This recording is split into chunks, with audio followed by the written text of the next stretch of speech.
What we're going to plant out today is a method of gardening called square metre gardening. So what you need is some stakes and a little bit of string. I need to put 1, 2, that'll roughly be 30 centimetres either side that way, 30 centimetres in between there, and so on around the square, and then I'll use my string to set it out. So in these 3 beds, I'm going to plant seeds. In the first one, I'm putting some rows of carrot. So this one's going to be radish seeds, and this one's going to be rows of cos lettuce. And then along the edge, I'm going to put some lettuce seedlings as well. So all I'm going to do is make a small rill.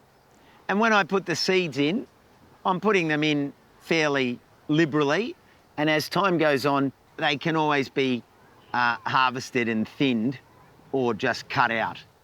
Now, I'm planting the taller growing vegetables along this back edge, the eastern side.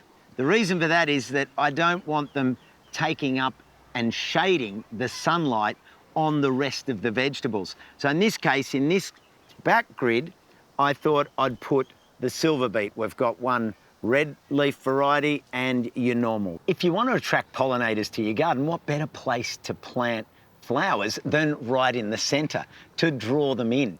I love parsley. Now, normally I'd plant it by seed. I didn't have any seed, so I got some seedlings.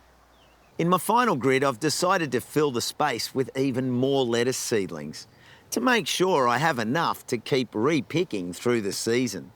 And as a last little garnish around the edge of a couple of our grid squares, I'm putting in some spring onions, spreading them out, and they'll create a nice border. And last to go in is this frame, which will support the snow peas. Our square metre plot is planted, and now it's just a case of making sure you get it off to the best start by giving it lots of water over those establishing weeks ahead. And then within about 4 to 6 weeks, this will be producing lots of fresh greens for your table.